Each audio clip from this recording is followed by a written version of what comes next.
Good morning, everyone. What you'll need in front of you today is Mark chapter 15, the second half of the Passion narrative proper, which will take us all the way to the death and burial of Jesus. As I was just saying a minute ago, next week will be our last class. We'll tackle Mark 16, 1 to 8. And then we need to talk about a few alternative proposals for endings. And we'll do that next week. I very much hope to be with you next week. That's my plan. So bring your questions left over that you have not had a chance to ask through the class, and we'll spend time on them next week. But before we do anything else, let's pray. Let's offer this class to God. And I want to use to begin our time together the collect for Tuesday in Holy Week. The Lord be with you. With thy spirit. Let us pray. O God, by the passion of your blessed Son, you made an instrument of shameful death to be for us the means of life. Grant us so to glory in the cross of Christ, that we may gladly suffer shame and loss for the sake of your Son, our Savior, Jesus Christ, who lives and reigns with you and the Holy Spirit, one God, forever and ever. Amen. Lovely to be with you. Warmest greetings to everyone in the room that I can't see, and to the people online whose pictures and images I can see. And I need to ask you about, is that the Dormition of the Virgin on your doors from somewhere? They're lovely. Can you, are you able to unmute yourself? Tell me about that. Yes, hi. That is from the Nativity. That's a nativity image. Okay, okay, I see the baby now. Yeah, it's medieval. Yes, lovely. But I think you're right. I can see why you're right to think it might be the Dormition because of the vertical piece that's coming down. I know a lot of Orthodox, the Eastern Orthodox icons have the Nativity with the Holy Spirit coming down to Mary. And I can now see the dove as well. Yes. Yes. It's yes. lovely. Thank you for having such a beautiful screensaver. My pleasure. Welcome all. Edith, Mary, Lois, Gail, Lillian, Winnie, Robin, Karen, with that wonderful dog, and Cormac. Glad to see you all, and Robert. All glad to see all of you, and the folks in the room. I very much look forward to being with you next week for our last class. Let's dive in then to Mark 15. Let me just remind you where we were in the story as we continue the Passion narrative proper, 2 full chapters, Mark 14 and 15. You may remember that I commented that in Mark's gospel in general, we've been in a hurry. Everything happens immediately. 11 times in the first chapter, we have the word immediately. It's like being on a fast train that you can't get off, headed for Jerusalem with no way out. It's already clear from Mark 3:6 that Jesus is going to die. That's the first official death threat mentioned. Then we have, in the meantime, he's teaching and preaching and casting out demons, gathering disciples, fighting with the authorities, fighting with his family, and teaching in Galilee, and then moving towards Jerusalem. In the middle of the gospel, we have the discipleship catechism, basically chapters 8, 9, and 10, it's a little bit different from that, but that's basically it. And then 11:1 is the entry into Jerusalem. Lots more conflict stories, highly intense conflict stories. Once again, death, the plan to kill him is, so there's no mystery at all in this gospel about how the story is going to end. And yet because it is, as I keep saying, written for insiders, this is not a document intended to convert people who don't know the story, but to convert more deeply people who do know the story. And we'll see some signs and evidence of that in our time together today. At the end of the last hour together, Peter, having promised that he would be with Jesus all the way to the end, even though I will die with you, I must die with you, I will not deny you. And they all said the same thing. So when Peter remembers that Jesus had said to him, before the cock crows twice, you'll deny me 3 times, after he's just denied him 3 times and the cock has just crowed twice, he breaks down and weeps. It's a moment when, again, the clock stops for a minute and we just feel the self-loathing of Peter at that moment, and all the disciples. They've all forsaken him and fled, and then one of them has denied him, has arranged for him to be arrested by offering him a kiss at Gethsemane, and one of them, the one that he seems to have been closest to, has denied ever knowing him. I also called your attention at the beginning, at the end of chapter 13, to the times in the little parable that Jesus tells. Keep awake. You do not know when the master of the house will come, in the evening, at midnight, at cockcrow, or at dawn, for else he may find you asleep when he comes suddenly. And what I say to you, I say to all, keep awake. That's the last thing we heard before the Passion narrative Passion narrative proper starts at 14:1. And those 4 times mentioned about when the master of the house might come, when the opportunity for being faithful or being found wanting will show up. We're now at the 4th one. We're at dawn in the morning. In the morning, the chief priests held a consultation with the elders and scribes and the whole council. They bound Jesus, led him away, and handed him over to Pilate. Pilate, you remember Pontius Pilate, famous for his cruelty, but in this story, just famous for wanting to get through this week, this Passover festival, without any incidents. His job, and he always brings in extra troops to do it every year, is to make sure that there are no riots, that the city stays peaceful. That's his problem, and that's what he's gonna do, whatever it takes to do that. At the same time, and this is clearer in John's gospel, Pilate thinks of himself as someone who is functioning, operating with Roman law, and Roman law is something to be proud of from his point of view.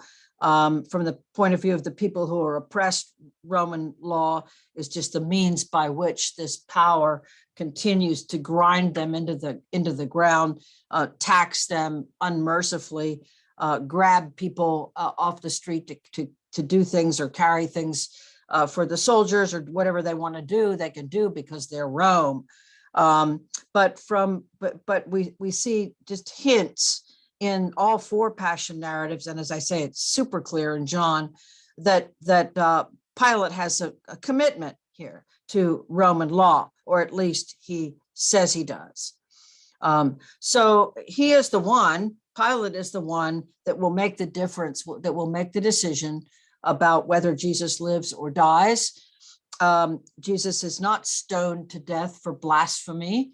Remember that Caiaphas, the high priest, tears his clothes and say, why do we still need witnesses? You've heard his blasphemy when he said that when Jesus answered his question, are you the Messiah, the Son of the Blessed One, the Son of God? Jesus said, I am. And you will see the Son of Man seated at the right hand of the power. The New RSV rightly capitalizes power there in 1461 and 62. because it's God. He's the right hand of God. It's another reference, one more reference to Psalm 110:1. And coming with the clouds of heaven, remember that's Daniel 7:13. So Jesus answers the question of the high priest by referring to two passages of scripture that have been very important for Christian verbal iconography, description of who Jesus was and still is. He is the one who is now seated at the right hand of power, and the one who will come at the last day, at the end of time, coming with the clouds of heaven, returning to earth on the clouds of heaven. That was blasphemy, according to the high priest. And so what should have happened is that Jesus should have been stoned for blasphemy if the high priest and the temple authorities had their way. The tradition again, this is most clearly shown in John's gospel, when the Jews, the leadership from Judea, the Judeans, say to Pilate what he should already know, and that is that we have no power to put someone to death. It's hard to find any external correlation. Correlation that shows that is, it's hard to find anything written, any written evidence that could back that up, that could confirm that statement in John. But they act like it. Jesus is not stoned. He's handed over to Pilate to be crucified. That's why you would hand somebody over to Pilate. That's what Pilate is supposed to do to a Jewish revolutionary, an enemy of Caesar, an enemy of the state, especially if he's from Galilee. It's just one more of these Galilean hotheads. Exactly what Pilate's worried about at the Passover festival. So this is a no-brainer. This is just how it's going to happen, how Jesus' death is going to happen. Pilate asks him, "Are you the king of the Jews?" And Jesus, the answer that Jesus gives him is highly ambiguous. You say so. You say so. It could be today's whatever, whatever. It doesn't matter what I say. It's I'm a dead man. That's what you say. Or it could be distancing himself from this title, King of the Jews. It's not quite that Jesus is just caught up in the wrong place at the wrong time. Remember last week when we talked about the responsibility of Judas for the death of Jesus, we talked about how things can happen on a variety of different levels, theologically and legally, so that a human being can be responsible, and at the same time, God is the one who is arranging the events of the Passion narrative in Christian theology on behalf of us, for our salvation. Jesus will die for us. He will die on a Roman cross for us. So, are you the king of the Jews is Pilate's question. That's a political question. Pilate's not interested in theology. He doesn't care a fig what the high priest and the council have determined. Blasphemy is not his problem. He's not interested in what happens in intra-Jewish matters. He wants to know whether there's a political danger to Rome, or a perceived political danger to Rome, and if Jesus is is being called the King of the Jews, or thinks he's the King of the Jews. Sorry, Pilate says that's already been taken by our flunky Herod. Herod is the one that we have the puppet king that Rome has established to control the Judeans, people in the province of the Roman province of Judea. So if Jesus is a rival to the person that Rome has put in power, then he's a problem. The chief priests accuse him of many things. It sort of doesn't matter what they accuse him of. Pilate doesn't listen to them. It's clear the chief priests chime in on all kinds of ways that he's done things wrong within Judaism, and Pilate ignores them. Pilate asks Jesus, don't have any answer? Look how many charges they bring against you. But Jesus doesn't answer, and Pilate is amazed. He thinks that this is going to be an intra-Jewish argument, but there's no argument on Jesus' side. He doesn't say anything. There's no point in it, really. There's no point in responding. It's over, and Jesus knows that. Or maybe it's not over. There's one possibility left, whereby Jesus is not going to be crucified, and this door will be quickly closed. This is the door. At the festival, he used to release a prisoner for them, anyone for whom they asked. Now, this should not be understood as Pilate's kindness of heart, as a sort of a Passover present to the subjugated people in the province of Judea. This is not a gesture of Roman goodwill. This is a political move, how you defuse the anger of the crowd against Rome. Everybody knew that they hated Roman rule, is to release a prisoner. And by the way, we still see this in international negotiations at a high level when you're trying to open the way for talks to begin that have been stalled. One of the things that happens is you have an exchange of prisoners, or you don't, and that means that there's not much bargaining room. So again, it's hard to find external confirmation for this tradition, but it's mentioned in all four Gospels. He used to release a prisoner for them, anyone for whom they asked. So it's probably historical. Now there's a guy called Barabbas. Barabbas means, Bar is son of, Abbas means father. Abba, father, is the familiar name. So this is some son of a father, some guy, is his name. Matthew gives him a first name.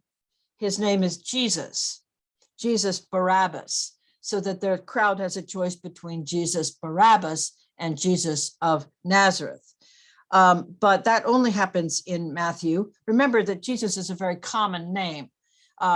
Jesus, Isaiah, Hosea, Jesiah, Joshua, these are all versions of the same name in Hebrew that means God saves. God saves. So it's quite possible that Matthew just has more information there, or has developed the tradition in some way to make the two Jesuses opposites there. But Mark, earlier than Matthew, just has the name Barabbas, some son of a father. Some son of a father was in prison with the rebels who had committed murder during the insurrection. Insurrection is a insurrection against Rome. There were so many of them that it's hard to know which one in particular. Mark seems to be, as telling this story, has one in mind clearly during the insurrection, that may be the most recent one. But those who think Mark was written after 70 would say he means the Jewish War.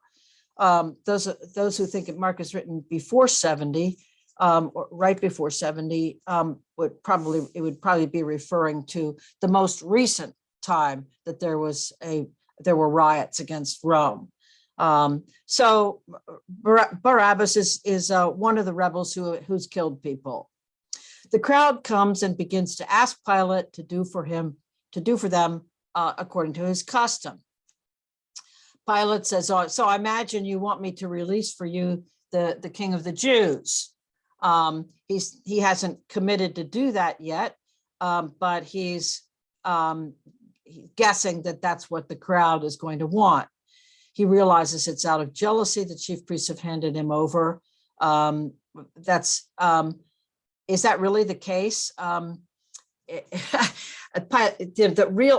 we use the word realize, we tend to think that he correctly realizes that it's out of jealousy that the chief priests have handed him over. Jealousy of what? That he's king and they're not? That doesn't make any sense in the story, really. It's not clear that what Pilate is realizing here is anywhere near the case. The chief priests want him dead because of blasphemy. They don't want to be king of the Jews. So it's just an odd disconnect. And I think it actually, again, I think it probably works to argue for the validity of the tradition, that it hasn't been fixed, that this is how the story comes down in Mark. The chief priest stirred up the crowd to have him release this son of a father for them instead, this nobody for them instead. Pilate says, "Okay, then what do you want me to do with the guy you call the king of the Jews?" And they shout back, "Crucify, crucify." Why? What evil has he done? Pilate, for at least a moment, pretends that he cares about Roman law. You need a case. You need an argument to get somebody dead. You need evidence, not of blasphemy, but of something that he's done wrong. He has to have done, as I said, Pilate doesn't care about theology. Blasphemy is not something that interests him. Blasphemy, that's your problem. What has he done that would count as something against Rome? They don't care about that. they shout all the more, "Crucify him." So Pilate, wishing to satisfy the crowd, there goes the legal case out the window, as if it really mattered to him. It's clear that it doesn't. Released Barabbas for them. They got their prisoner, and after flogging Jesus, handed him over to be crucified. When it says that flogged Jesus, that doesn't mean that Pilate himself flogged Jesus. He has it done. He says, take him out and flog him and then crucify him. This is the first step towards a crucifixion, is to break down the resistance of the person who's going to be crucified. It makes it just so much easier if the person's beat up before you start the process. So the soldiers led him into the courtyard of the palace, that is the governor's headquarters, and called together the whole cohort. This is another one of these hyperboles that Mark loves. Probably not the whole cohort. That's a couple of hundred people if it's a full number. But a lot of soldiers, many more soldiers than you need probably, and they decide to have a good time with this prisoner. So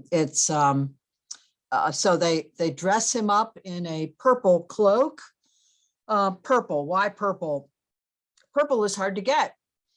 In order to get the color purple, the dye of purple, a little sea creature, and I don't remember what it's called, is the juice of this, the blood of this little sea creature is used to make the dye that is purple. So it's expensive, and you wonder how they got. Do they just keep one on hand for political prisoners? Anyway, the detail is that they somehow got one, and dressed him in purple. That's the color of royalty or power. You have to be wealthy to have something made out of purple. You remember that Lydia in Acts is described as a dealer in purple goods. We immediately know from that something about her social standing.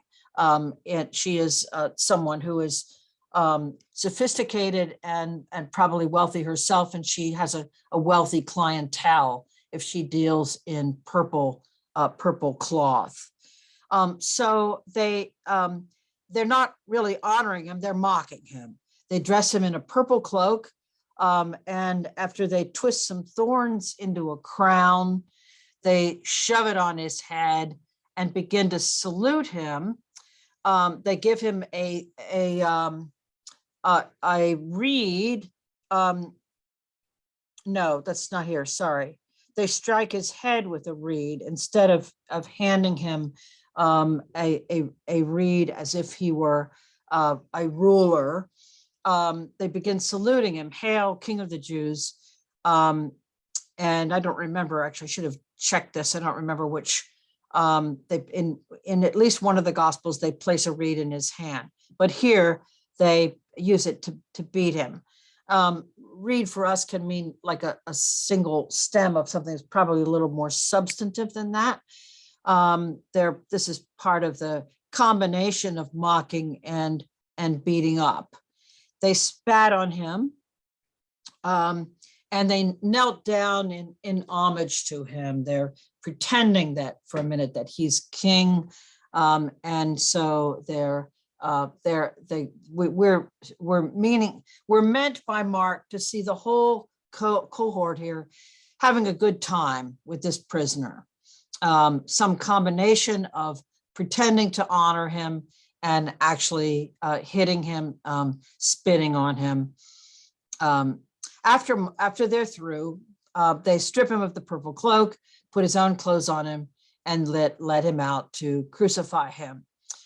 The problem was that the soldiers had apparently had a little bit too much fun. And Jesus is so beat up that he can't carry the cross piece of his cross. Let me remind you how this works. There is already on Golgotha, the hill where outside the city where Jesus will be crucified, there is a vertical piece already in place, stuck in the ground. This is why it's so easy for people to use the symbolism of a tree, of Jesus reigning from a tree. So as king, so it's stuck in the ground the way a tree is stuck in the ground, as its roots in the ground and goes up vertically. So there's the vertical piece of the cross would already be there. The part that would go over it or be attached to it is the heavy cross piece on which the person would be either tied or nailed, and the prisoner would be carrying that up to the hill. So through the city, from wherever the cohort was in the headquarters, the governor's headquarters. And so we have the tradition then of the Via Crucis, the way of the cross through the city of Jerusalem. The one that is in place now when you go to Jerusalem during Holy Week, which I hope we'll be able to do sometime. But even if you don't go during Holy Week, you can go anytime and walk the Via Crucis, the way of the cross. And there are stations of the cross, which is where the idea of stations of the cross in your local parish comes from. Not everybody can get to Jerusalem, and not everybody should get to Jerusalem. Theologians have been divided about how important it is to make a pilgrimage to Jerusalem, or whether everything that can be done by being in Jerusalem can be done right where you are, with intense, focused prayer to God. We'll leave that question aside. But if you do go there, you'll see that the stations of the cross are are marked along the city. There's a route that's probably medieval. It's it'd be hard to reconstruct the actual historical one at this point, and maybe it doesn't actually matter once you get the idea that Jesus is in the stations. It's where Jesus falls two or three times, and meets the women of the city, as in Luke's gospel, and his mother. So these are not all of it is from the gospels. Traditions grow, and that's normal and logical and fine. But in Mark's gospel, it's clear that Jesus was too beat up to carry his cross. And so the Roman soldiers have the power to make somebody that they grab off the street carry the cross piece for the prisoner. And Mark is eager to tell us who it was. It was Simon of Cyrene. He's the father of Alexander and Rufus. Alexander and Rufus were probably members of the congregation for whom this gospel was written. Everybody would have known who Alexander and Rufus were. Alexander, it was their dad. It was their father who was coming in from Cyrene, and they carried him for Passover, probably a pilgrim for Passover. They grabbed him and made him carry the cross piece for Jesus. Now, Matthew and Luke and John, writing 20 years later, 25 years later, 30 years later, even for John, maybe, don't know who Alexander and Rufus is. So that this doesn't appear in their gospels. They say, who are Alexander and Rufus? and it's gone, they take it out. But here it is in Mark's gospel, and an early record that's deeply personal to the congregation that Mark's writing for. They know who Alexander and Rufus are. Then they brought Jesus to the place called Golgotha, which means the place of a skull, either because the hill is shaped like a skull, or because that's the place that's littered with skulls of people who have already been crucified. It's an unclean place for Jews because death makes you unclean. Being near a dead person makes you unclean. We're talking about ritual cleanliness and ritual uncleanliness here.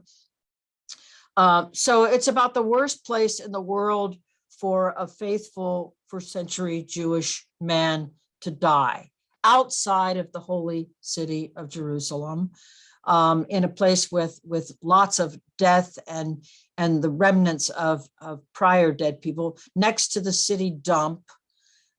So garbage, smell of garbage, and dogs. It's a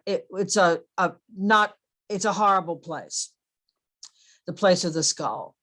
And they offered him wine mixed with myrrh, but he did not take it. And you will remember that Jesus said, and I asked you to wonder whether it was a prophecy or a promise. Truly, this is back in 14:25. Truly, I tell you, I will never again drink of the fruit of the vine until that day when I drink it new in the reign of God. So he refused it. He did not take it, and that's an important detail. The story is very carefully constructed. Everything's related to everything. They crucified him. They divided his clothes among them, casting lots to decide what each should take. We have the reference to the Psalm, Psalm 22. 22:18, and that's important because in a minute Jesus is going to quote the first verse of Psalm 22, my God, why have you forsaken me? So Psalm 22 is definitely in the background. The tradition that Jesus died with praying the Psalms to God is remembered in 3 out of the 4 Gospels. It was 9 o'clock in the morning when they crucified him. So that means that Jesus was on the cross, according to Mark's gospel, for 6 hours instead of 3. In the other Gospels, Jesus is crucified around noon, which is why on Good Friday we keep the 3 hours from 12 to noon. But in Mark's Gospel, it's 6 hours, 9 o'clock in the morning. And the inscription against the charge against him, this is what Rome puts up to say why this person was crucified. His crime was being the king of the Jews, even though you'll remember Jesus himself does not claim to be the king of the Jews. And Pilate asks him about that, and in the conversation with the crowd, asks him, "Do you want me to release for you the king of the Jews? And then what do you want me to do with this guy who's the king, who you say is the king of the Jews?" So from Pilate's point of view, the cross, the title on the cross says, this is what happens to anybody who people think is the king of the Jews, king of the Judeans. They get crucified. They're being king of the Jews as being an enemy of Rome. What happens to enemies of Rome is they end up crucified on a Roman cross. With him, they crucified 2 thieves, bandits, lestes is the term, one on his right and one on his left. That makes sense because one person's bandit or robber is another person's freedom fighter. They are enemies of Rome. They're people who were part of the resistance movement against Rome. And they just had the bad luck to be caught and crucified, like lots and lots of young Jewish men during this time. We tend to think of 1 cross or 3 crosses, but there were lots of crosses all along the Roman roads. They were deterrents. This is what happens to enemies of Rome, sometimes with a title, sometimes without a title. Everybody sort of knew that that's how you ended up on a cross.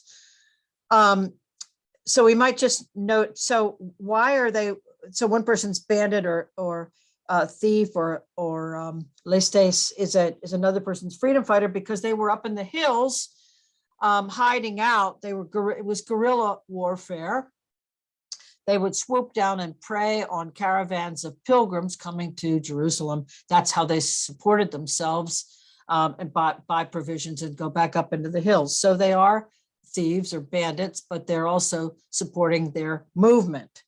And they're not crucified because of their thieves. They're crucified because they're enemies of Rome.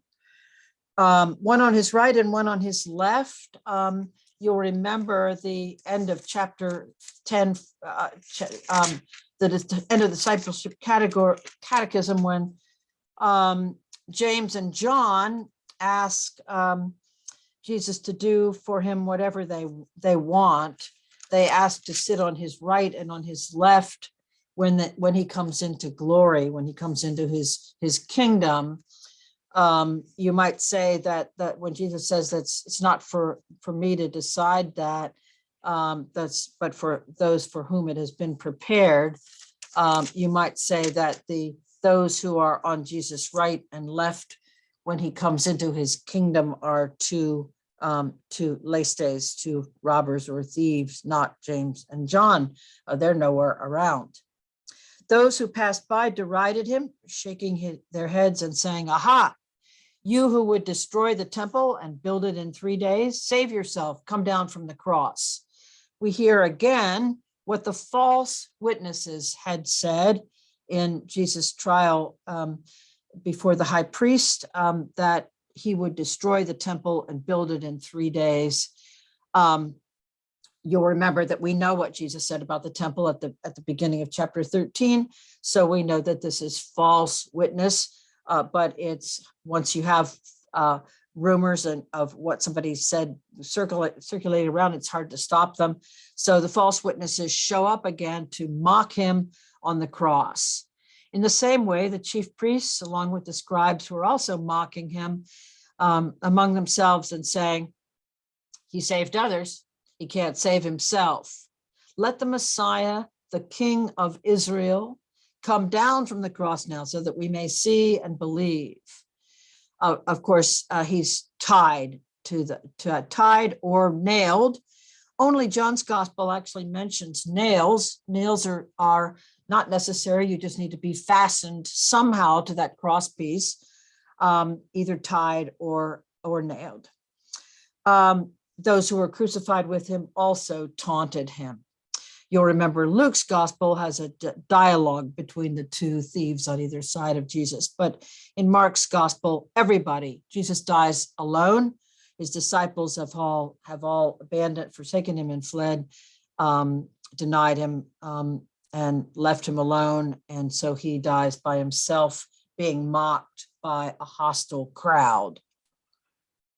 When it was noon, darkness came over the whole land until 3 p.m. So this is the 3 hours, the tradition of the 3 hours, the last 3 hours being preserved. At 3 o'clock, Jesus cried out with a loud voice. It always strikes me why we translate it that way. Jesus screamed. That's what when somebody cries out with a loud voice in pain and anguish, it's a scream. He screams, Eloi, Eloi, lama sabachthani, Aramaic for my God, El is the name of God, El, Eloi, Eloi, my God, why have you forsaken me?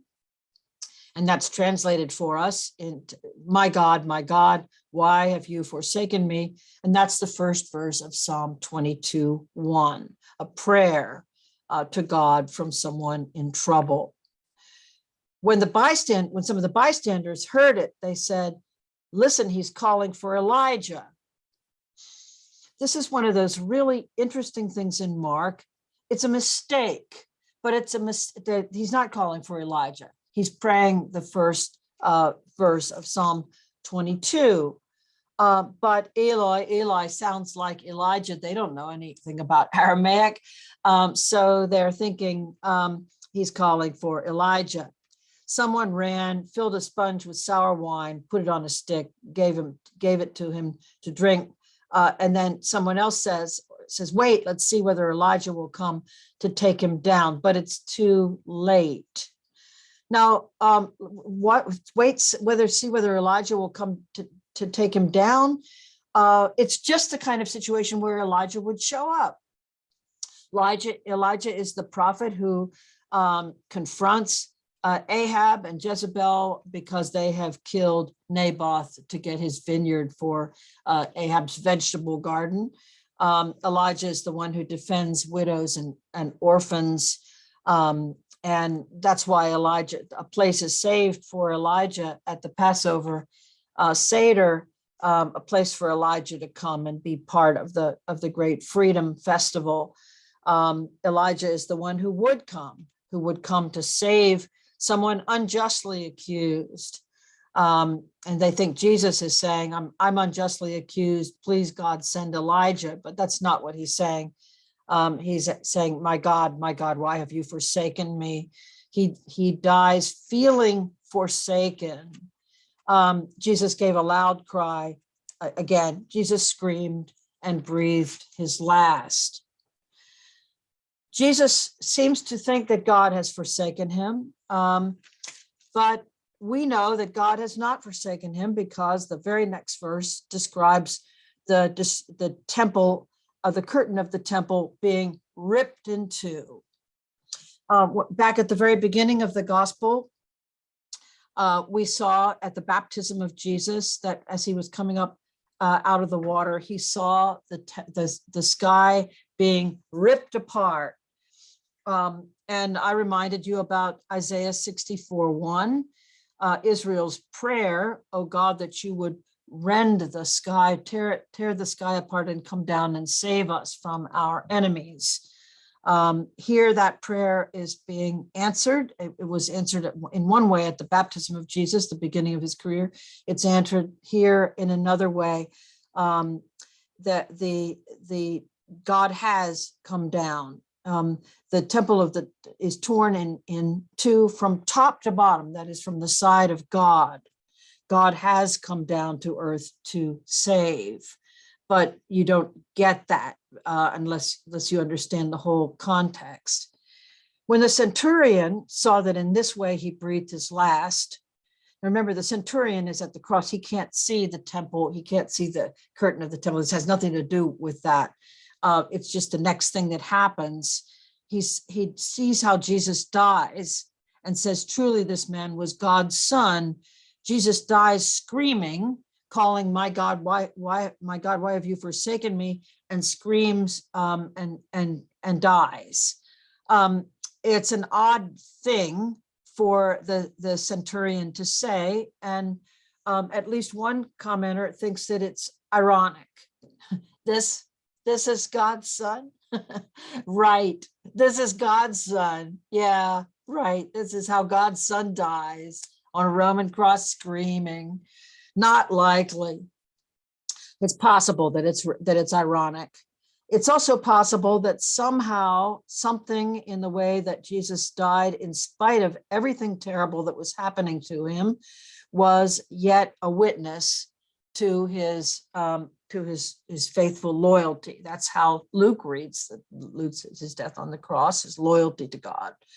And so the centurion goes, wow, this was God's son. It can be read either way. Either way is a good reading, I think. There are also women looking on from a distance: Mary Magdalene, Mary, the mother of James the Younger, and Joses, and Salome. Not clear again how many women there are. I'm looking at the clock and wondering where we are. We may need to finish this next week. Where are we in terms of time? We need to end here, I think, because we. Okay. Yeah. All right. So we'll pick up here with the women looking on from a distance and the actual death of Jesus and the resurrection. Thank you all, and see you next week in person, most of you. And those That's of you exciting. online, we'll see you online one more time. Could I leave you with a quick question, which maybe you can answer next week? Sure. I understand you're saying that the Jews could have stoned Jesus to death because under Jewish law, blasphemy, that was the consequence. But they didn't. They took him to Pilate instead. So there was a reason for that I'd like to understand. And also I find people who don't like Jews say, oh, the Jews killed Jesus, don't have They anything didn't. to do with him. So that's Right, they didn't. Right. We can talk. I will pick that up again. Thank you. It's blasphemy unless it's true. And of course, Christians confess that Jesus was actually Son of God. So it's we can think about that. Anyway, we'll Thank come you. back next week and Thank you. look at the death of Jesus and the resurrection. Go in peace. See you then. Thank you. Thank Bye. you. Blessings.